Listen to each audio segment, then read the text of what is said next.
I'm Dean Walker, and welcome to the Poetry of Predicament podcast, a podcast for people brave enough to face humanity's challenges and problems, and most importantly, our numerous predicaments.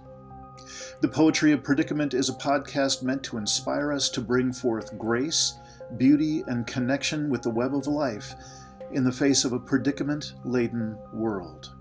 This week on the Poetry of Predicament podcast, we're going to talk about how to talk with your kids about climate change. And I think even the most die-hard doomers in the crowd will be very pleased by the reality and the sobriety and the extraordinary clarity with which Harriet Shugarman talks about climate change with children through her organization, Climate Mama. Hi, everybody, and welcome back to another episode of the Poetry of Predicament podcast. And my thanks for those of you who have been patient in this last week to 10 days when I've had not one of my essential video computer elements in place. They've been lots of repairs and things like that going on. Very excited to have the guest that we have today to get things rolling again. Really, and actually a little bit more thanks to the audience, the folks who somehow brought to my attention an author and obviously fairly active person in the climate change activism world. Harriet Shugarman is our guest today, and she's got a remarkable website and presence through Climate Mama, her website, and a book that is really the main reason that most folks who told me to look you up, Harriet, how to talk to your kids about climate change, turning angst into action. And that's about all I needed to get the ball rolling and to really want to meet you and speak with you. But then I did a little bit of looking, and your extensive amount of media presence. You've really done a lot of talks, and there's just something that you've really got a knack. You're obviously quite talented at presencing yourself on today's media, and there's just something quite real. And you and I've talked a little bit about how we want to adjust today's conversation to speak to particularly my audience, and that is more of a, I would say, a collapse aware audience, meaning just a little further on the spectrum of just how serious this set of predicaments that we're facing in our world today, how serious and urgent they are. It's not that it isn't significant somehow to have just a less urgency in one's orientation to this. There's plenty to go around. But one thing I've noticed is that you apparently have quite a range yourself, adjusting for this audience. It doesn't seem like it's going to be much of a challenge at all. And I've got to say that there's one piece of bridging material that I just happened to attend today. The Boston Globe put together a webinar panel talk. Perhaps you were involved with that in some way or saw it.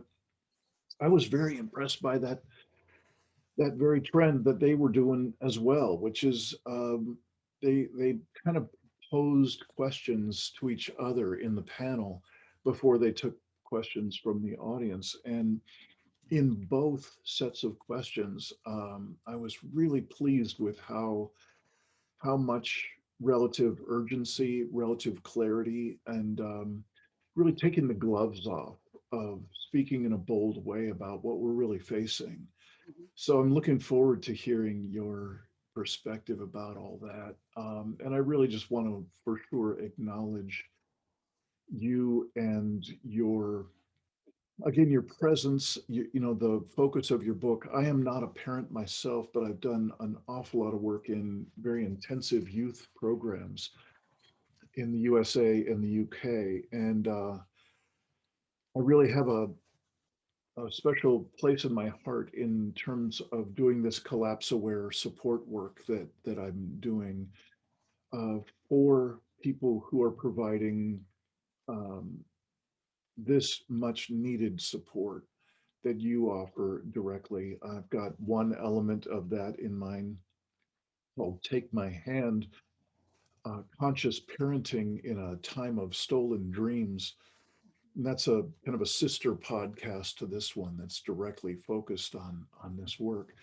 So, with no further ado, I'd just like to welcome you, Harriet, to the Poetry of Predicament podcast. And it looked like you were nodding when I was talking about the globe presentation. I don't know if that was something you attended or were aware of today.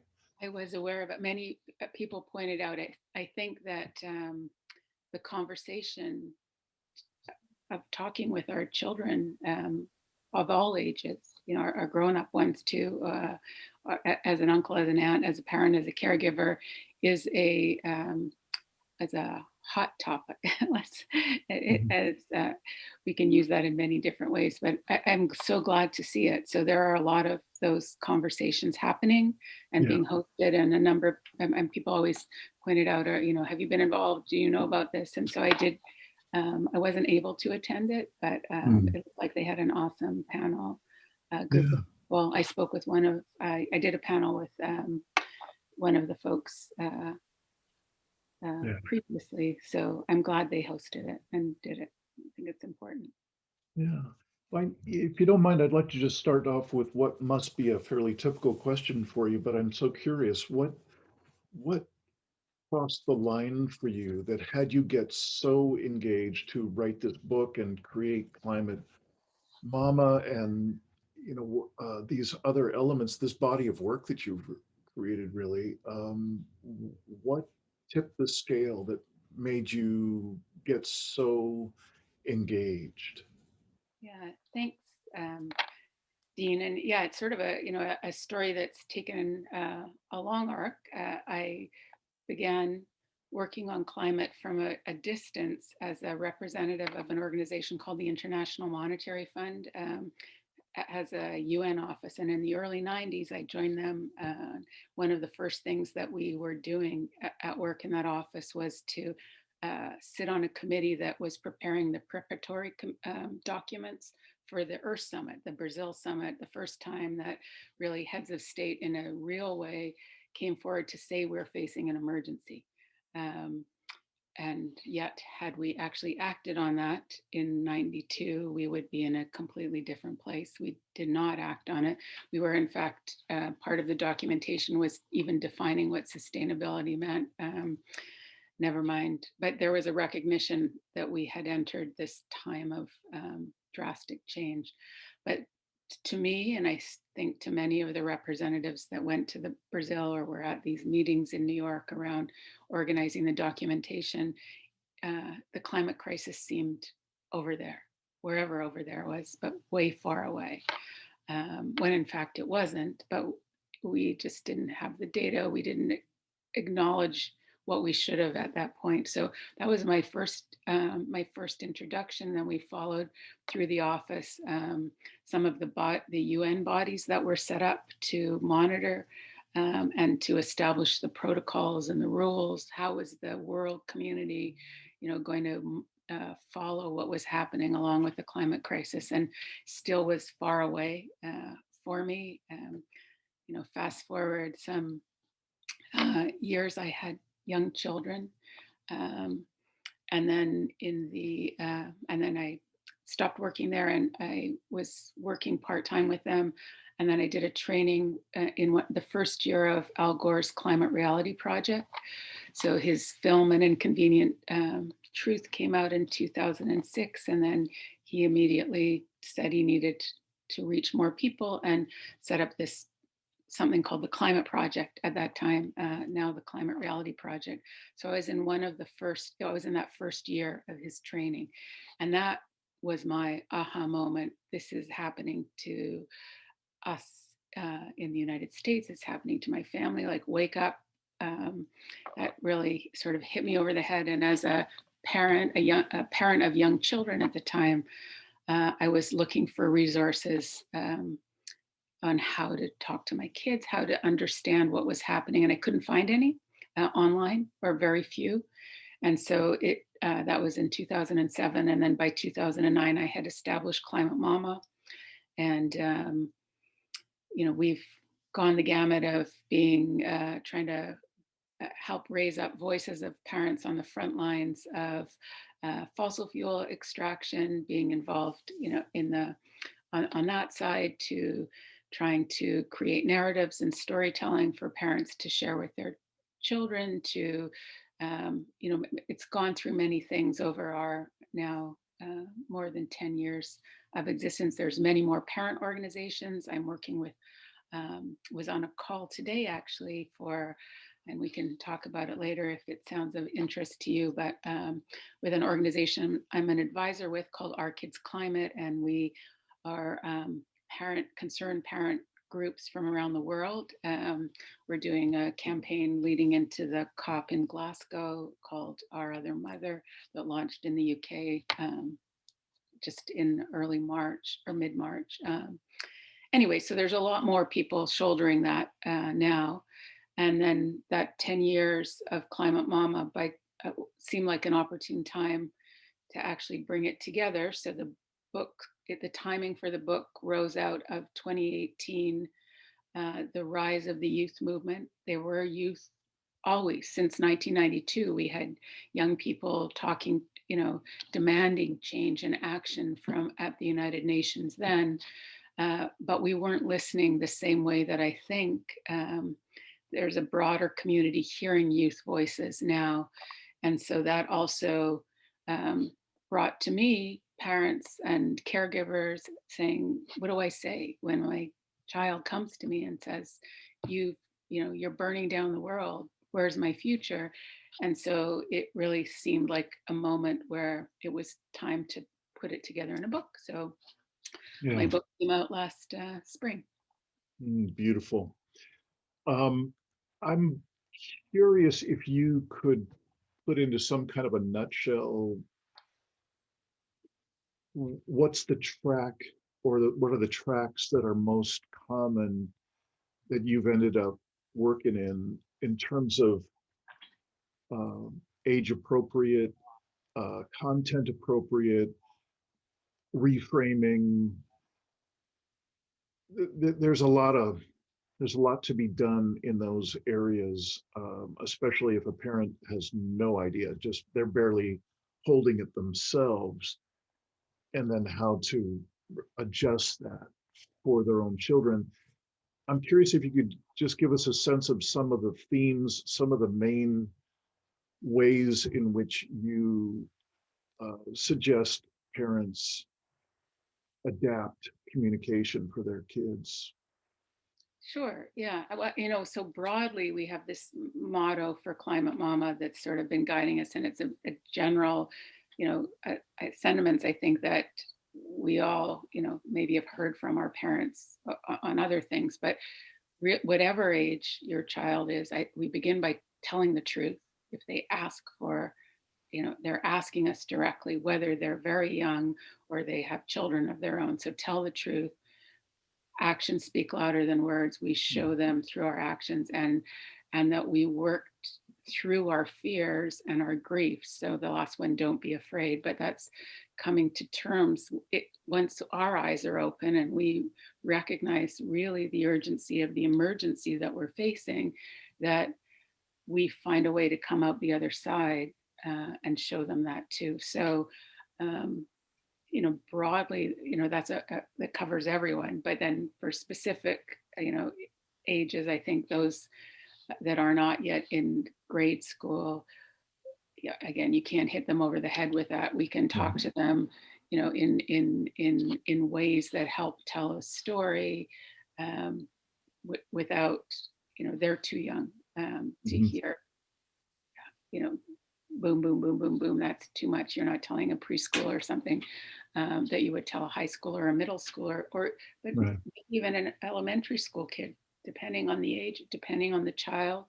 Um, you as the parent or as the teacher probably know that child. Some are able to handle things more than others, and certainly in elementary school there's all kinds of ways to tell that story that tells the truth, and even in preschool we don't need to hide the truth. We can talk about the positives, right? We need to move to renewable resources. What does that mean? Why are we using public transportation as a family? Why are we not, you know using water bottles because it's made of oil? Where does that oil do? That it's destroying the forests. Right. Some of our animals are dying. We were working to stop that. So even to our very youngest, I talk to parents, as you do, that are really immersed in the movement or on climate, and they see their parents doing these things, and those kids can feel angry. They can feel hopeful because their parents are doing something, or Right. all kinds of things. So I'm happy to elaborate on any of those roads you want to take me down. Yeah. Well, actually, one next question that showed up in the middle of what you were just saying is, of course, age appropriate, and I'm thinking the late teens and so on. Um, Thanks to people as bold as Greta Thunberg and others, um, there's a whole different dimension, uh, particularly in the audience that I'm engaged with most of the time. The collapse aware community, the stakes, people are choosing to see the stakes being quite high and quite urgent, meaning that it isn't something, as the IPCC was renowned up till recently, saying something like 2100. By 2100, there'll be X amount of temperature rise or sea level rise and so on.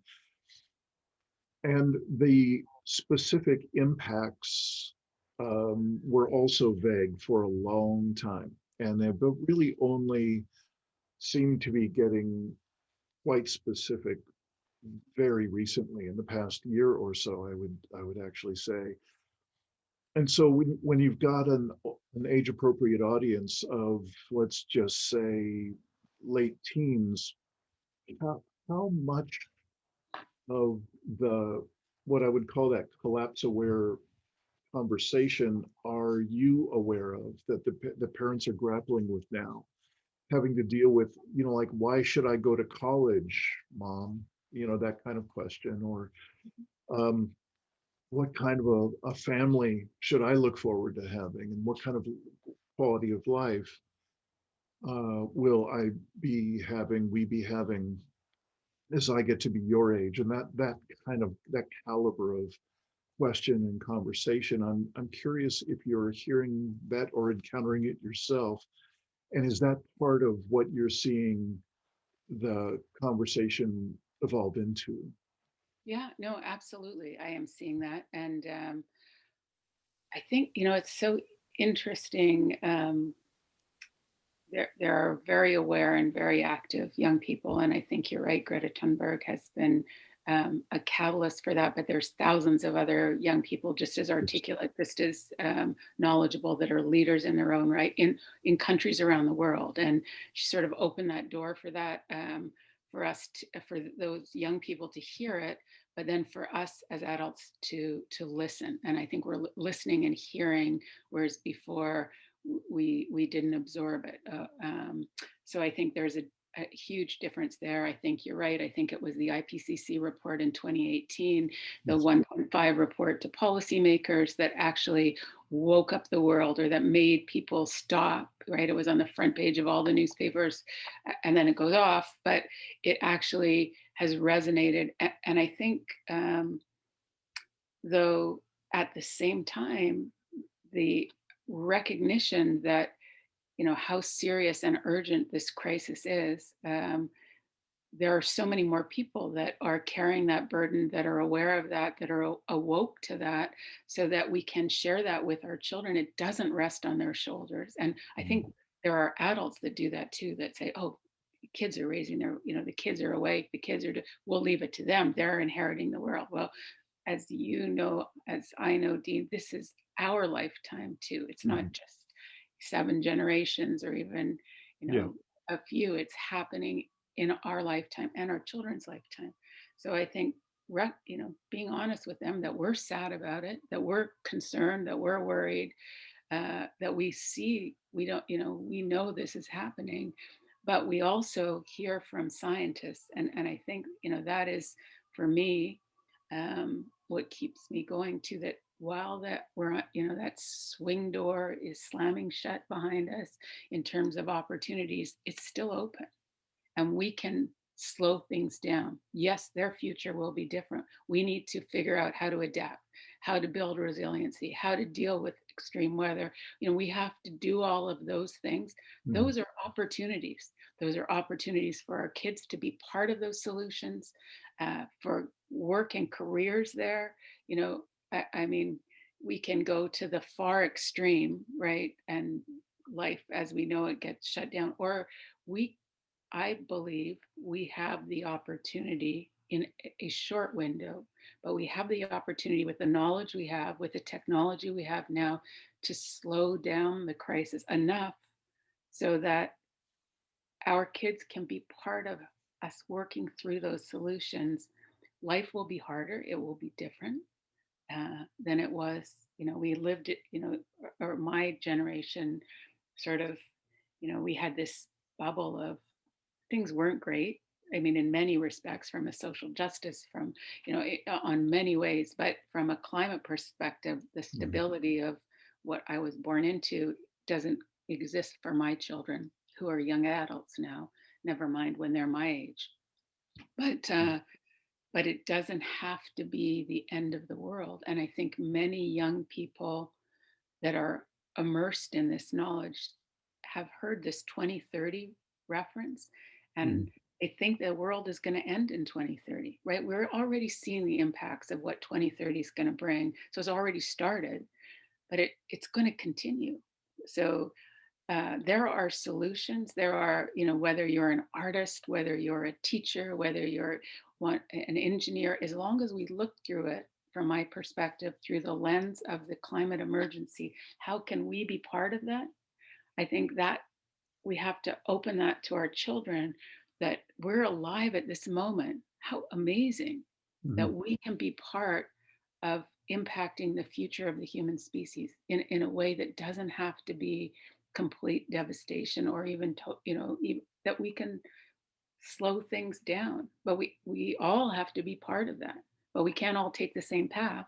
We have to take Right. whatever path it is that motivates us, and take that passion and move it and use it with a climate emergency. Yeah. Yeah. I'm appreciating the optimism included in that last segment that you just shared with us. I I unfortunately don't share that optimism in terms of what you're calling slowing it down. I sure wish I could, you know, but that's a whole nother story. Right. Again, just something bubbled up when you were sharing that, and it's along the lines of in my many interviews with parents and children in the collapse aware community for that Mhm. Take My Hand program that we've got. I noticed that a decent number of these families have come up with their own skill set. They've cobbled together there because there's so few places that any of us can go and just get taught the skills of self-regulation, of co-regulation, of other aspects of resilience. And that's part of what I've put together in the offering of living resilience and the online learning community that we've got. for just those things. But I'm curious if you've bumped into other pockets, either on a family by family basis or other organizations where this kind of skill set is shared, where they people have an opportunity to build a skill set of expanding their capacity to be present with one another in the face of larger and larger stressors. And particularly, I'm also interested in hearing if you have any stories to tell about people who have come up with their own strategies, their own ways of somehow connecting with people who are not like them. You know, it's sort of embedded in what you just shared is the awesome challenge now in an incredibly polarized USA and elsewhere. How do we how do we speak with people that are so very different, so apparently polar opposite in their orientation to these global scale issues? I'm just curious if you bumped into or if you have any to share from your own Mhm. life and family and experience, Yeah. any of the skills, any of the life hacks, any of the Mhm. practices that stand a chance of building us out, you know, kind of like how can we prepare for this marathon Mhm. so that we're more effective each day? So anything to share in those lines? Yeah, sure. No, absolutely. Great. Well, first of all, I think that we have to reassure ourselves and our children that our feelings of grief, our feelings of sadness, our feelings Mm, of anger, allow those feelings. Those are real, and that's normal. Not acknowledging that, yeah. pretending, putting our head in the sand. So, you know, and I've talked to many health professionals, child psychologists, like the importance of acknowledging that for our children and for ourselves is really Mm, critical. There's nothing the matter with you if you're, you know, really worried about these things yeah. because they are that scale that we have to be really worried, sad, angry, whatever those emotions you're feeling when Mm, your eyes are open on what's happening. So I think that's you know, we should as caregivers, as parents, acknowledge that those feelings ourselves and then allow our children to express those. And there are organizations, you're right, like, you know, the Good Grief Network, there's mhm, an organization here on transitions in New York, Joanna Macy's work, all of those, you know, from helping to work through the grief. There's different parent organizations. There's what a livable climate in Montana that are discussing these things from that perspective. And so, and I've seen that only in the last few years in that bigger way, as you said as well, that we can talk openly about those things. I've been working in the climate space, as I said, for more than 20 years. Even my colleagues that were very immersed in it, we would speak in whispers. And I hear now people speaking really loudly and being honest with one another about what's happening and about the potential, you know, extinction of the human species. You go to meetings of scientists, they talk about that as well. That didn't happen even 5 years ago. So I yeah. think that absolutely has happened.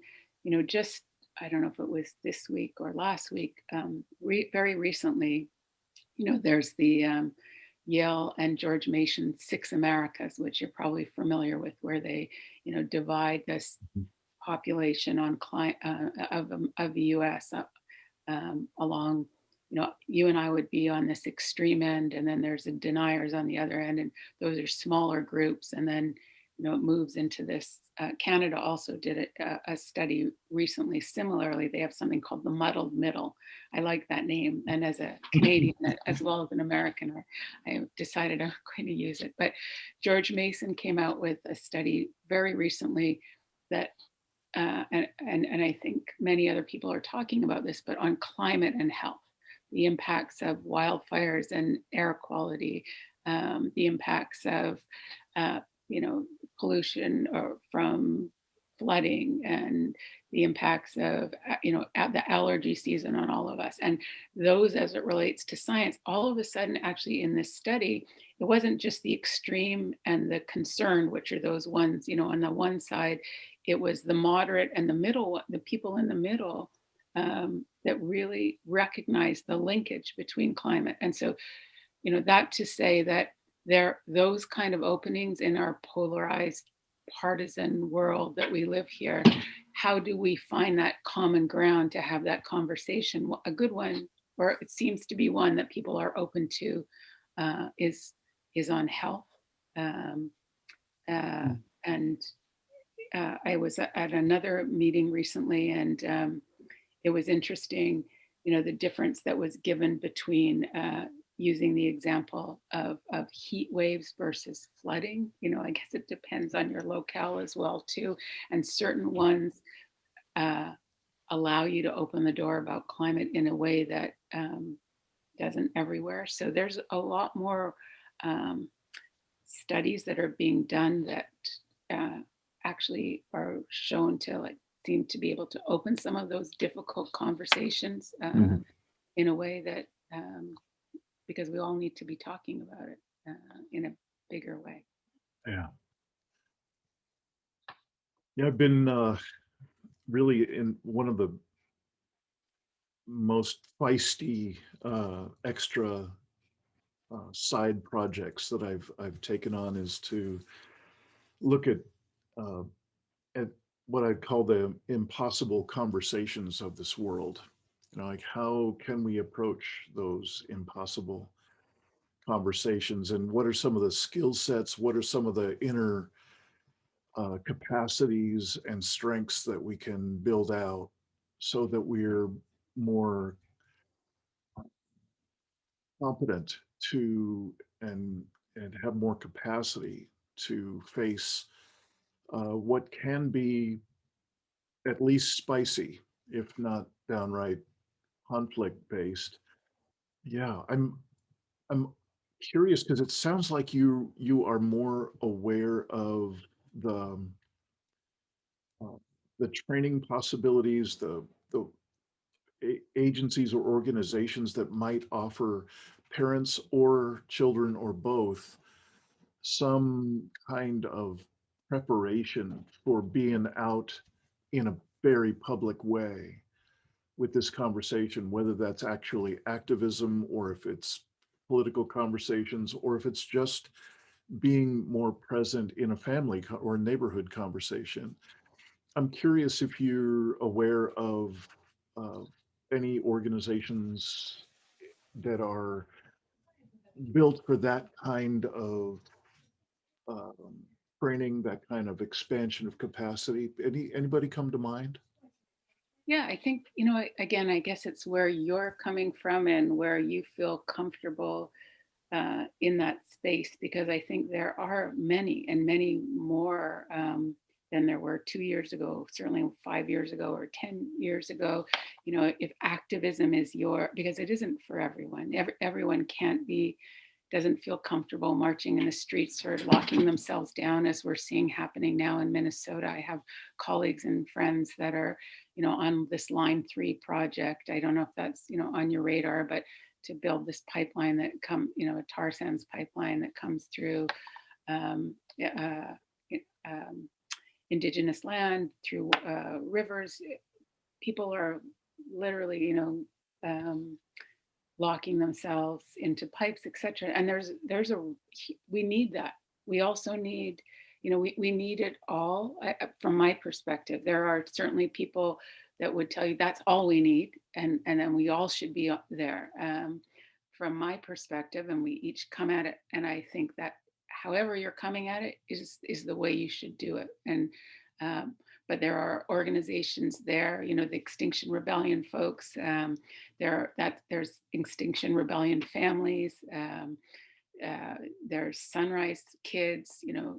There's every organization in the climate space seems to now have a family component or or kid component if you want to go that activism route. There's a whole role to be played, from, again, from my perspective, for parents on advocating for climate education in schools, which is becoming much more prevalent all over the country, but in a kind of haphazard way. And we need to push more because, as we know, or, I think, we know the time is short, but yet all of a sudden 5 years has gone by. So if that kindergartner or first grader or middle schooler isn't learning about the climate crisis, and they hear, from one extreme or another. I teach college. I teach a class called Climate Change and Society and one called World Sustainability. And some of the students I have are very, well, I wouldn't say any of them are super well prepared, but some are. But some, they just are coming into college and hearing about the climate crisis for the first time. That's not okay. We need to be teaching it, and we think we don't have time, but if that's your passion, we need that. Our children need that. And we can't put that onus on parents alone to teach their kids, because maybe we don't have that expertise. We don't have the time. We are trying to get food on the table. We're dealing with COVID. We're, whatever it is. So our teachers, and to put it on our teachers' shoulders without training them, without, curriculum. So even though it seems we don't have time, which maybe we don't, even who knows, that one child or Right. those 5 children that we do get that message, they have their aha moment, and they're the ones that, I don't know, lead us forward in whatever way you see, you know, either through the crisis or averting the crisis in, Mhm. many different ways. So I think education is important. There are organizations that work on that.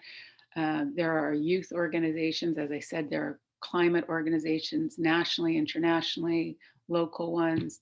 Uh, there are many more. The space is growing, and outside of the movement where we have to grow it, right? It can't just be in here.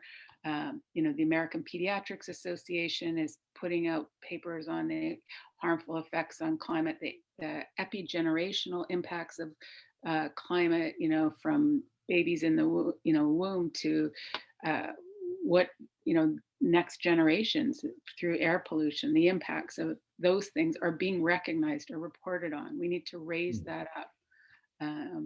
The environmental injustice of years, decades, generations of where we put our fossil fuel um, infrastructure. I mean, just connecting the dots.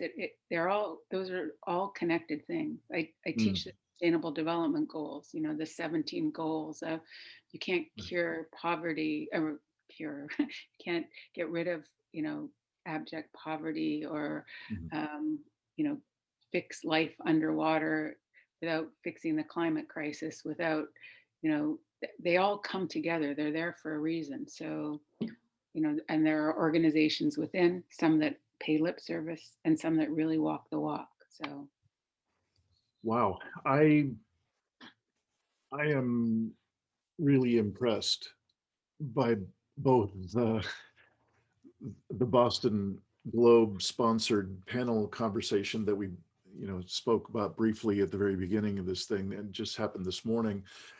Um, and now speaking with you, I'm surprised. I'm surprised at how much uh, growth and expansion, refined focus that I experienced both in that panel discussion and now in literally every one of your responses. There is so much more, not just urgency, and not certainly not slamming on the panic button, but there is a grounded, focused perspective that you're sharing. And I'm so encouraged, not only that you're a parent and been on this track for this long and offering the things you're offering through your body of work and the book and so on, but that you're yourself a teacher, a professor. It's impressive, and I love being surprised in this way. I can tend to be a little on the doom and gloom side, the far less encouraged side. So I'm so appreciating it. Does not at all smack to me of trying to put lipstick on the proverbial pig out there. You know, you're clearly aware of the scale of what's going on. It's just hitting me in a very good way, very inspiring way, what you're relaying, that you're used to the level you're used to communicating on, and the apparently the other parents, the other organizations, and so on that you're in contact with. It seems like this is pretty common, and not, you haven't had to adjust much, I don't think, for this conversation where I was kind of, a little tentative, thinking, well, I'm really not, my viewers won't be very interested in trying to paint a rosy picture where there isn't one to be seen right now. So I'm just appreciating that. I'm really appreciating it. And I'm curious with one, I can sort of start to feel the envelope of our conversation just starting to close up, and I'm curious on a more personal level if you wouldn't mind sharing, given how much you see and how much you're engaged in this conversation, if you would share with us particular concerns as you look out at the world, whether they're environmental or not. Uh, to me, there are plenty of things that take their place from time to time, being heavy on my heart. Mhm. This week I have strong emphasis in my looking and in continuing to try and keep my heart open in the face of the extraordinary return of Jim Crow, if you will, from not only Georgia, although they're clearly in the spotlight. It's across the country to some degree or another. That's my particular hard spot. That I'm processing this week and doing my best to feel it and be present with it.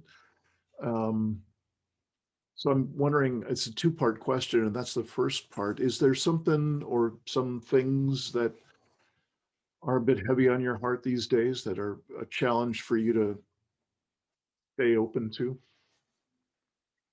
Yeah, I mean, similar to you, Dina, I have two children. They're young adults, as I said. My daughter's graduating college. My son's in grad school.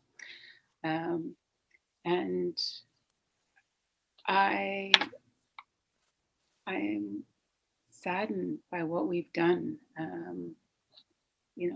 I think, you know, knowingly now, but uh, we didn't realize the scale and the impact that we could have. Mhm. Now it seems obvious, I guess, but, even as I said back in 1992, I think there was this broad feeling we were too insignificant as a species. Now we've reached this awe-inspiring moment where we as a singular species have the potential to destroy all species on our planet, in a very short period of time. I Mhm. mean, the Earth will be here. She's been here. She's not going away. She's just decided to spit us out because we're, of all we're doing. And that makes me so often sad. And then um, I am part of what I think to work each of us in our own way to do what we can. We have to envision that future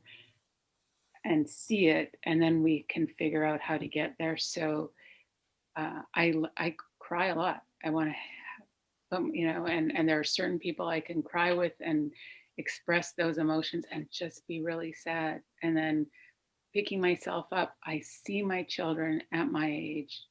I see them in careers where they're helping. We are adapting to the changes we've put in place, but they are living their lives. It isn't, you know, the day after tomorrow every day. It isn't at Mhm. all. We've slowed things down, and for me, I have to see that to continue the work that I'm doing.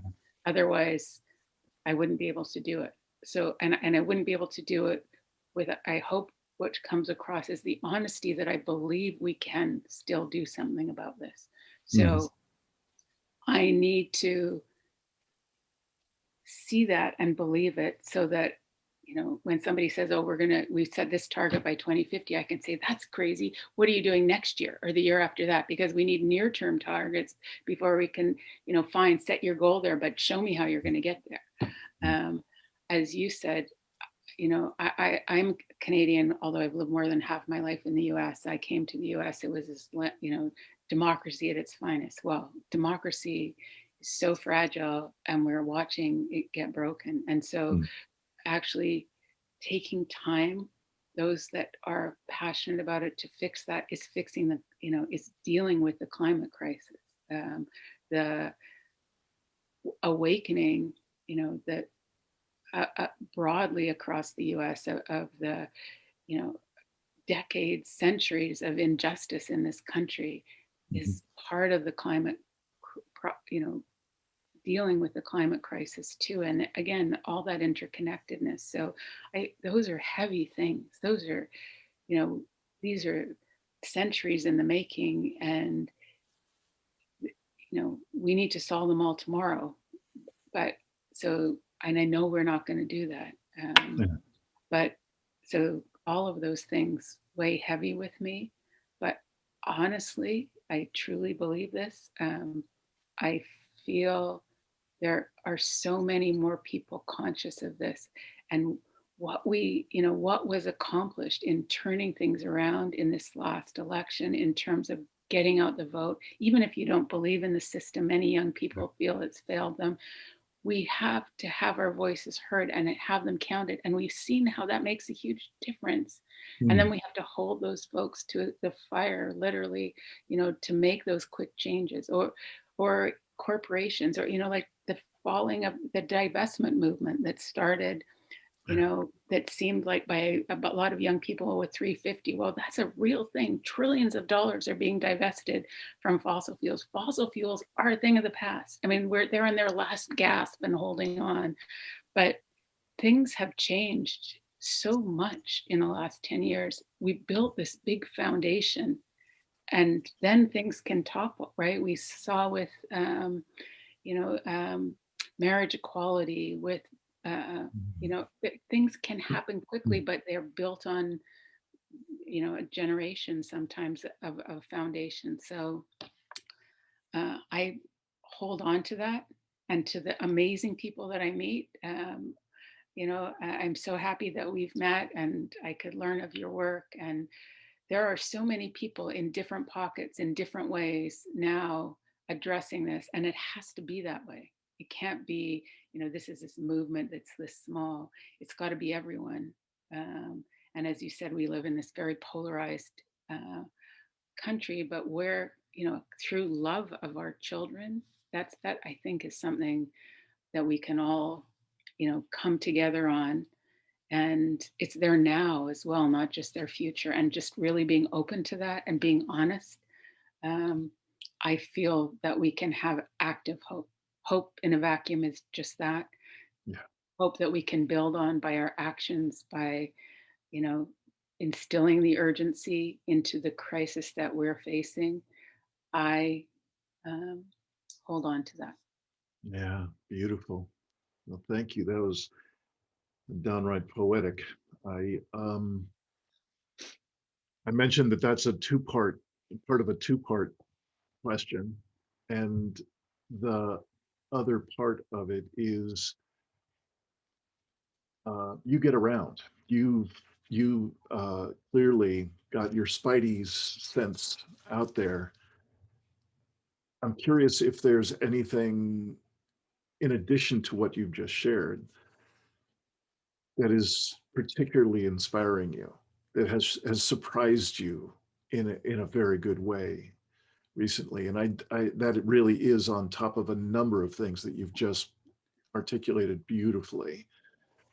But I'm wondering if there's anything that you could share either on the extraordinarily personal level, from you and your family or your friends and associates, or something on a larger scale but particularly that has enchanted you or inspired you in some special way recently? It's a big question. I could give you a lot of things actually, but Good.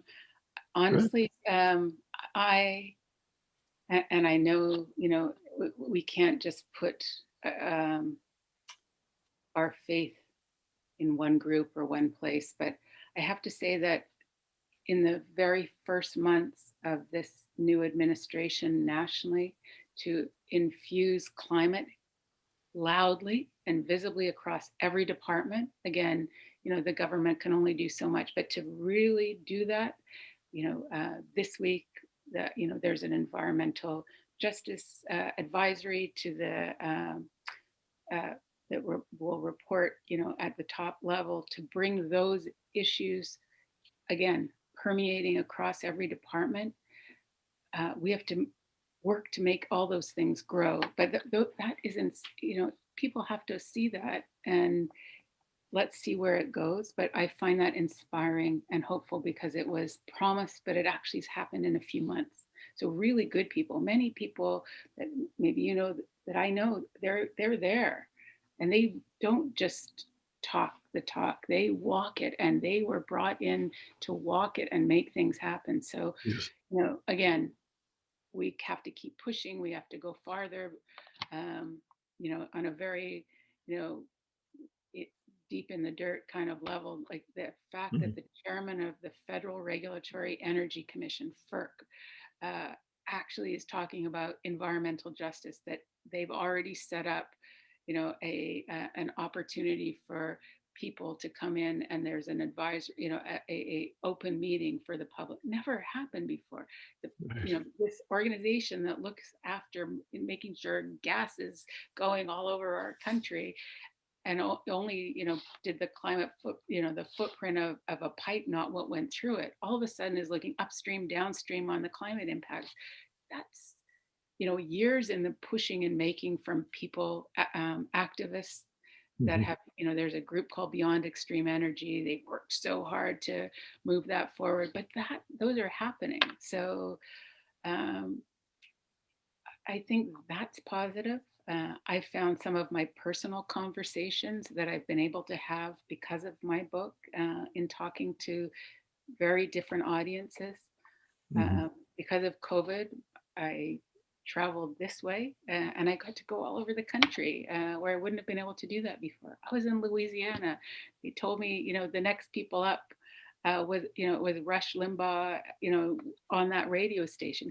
I was on that same radio station. So that audience is listening to me, and then they're going to listen, that's awesome, that Mhm. they wanted to have me on that.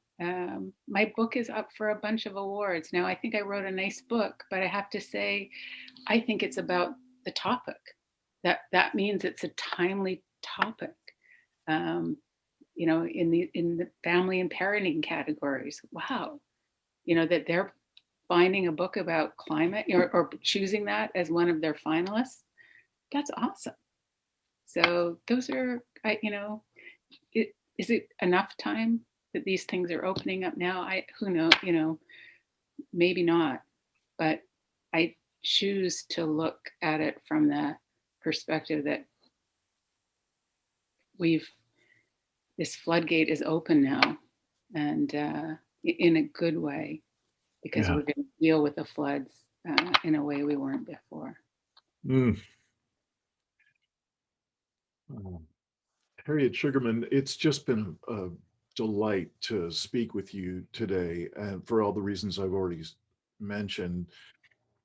There's a combination again of a groundedness and a realness that is a bit out of character for the average person that I got to kind of call this community on itself from time to time. There's this um, phrase that's used that we're not much fans of hopium, of people who try and whitewash or greenwash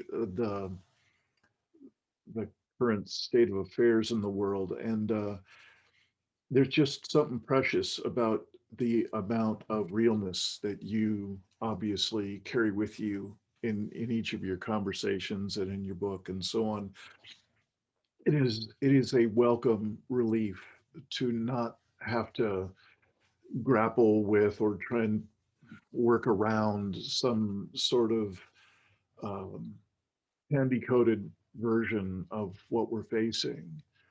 And then also, I just so appreciated the fullness of all of your responses, but especially in this last, portion of the conversation, what you're carrying on your heart these days. Thank you for sharing that, and also what's inspiring you and what keeps you doing your important work.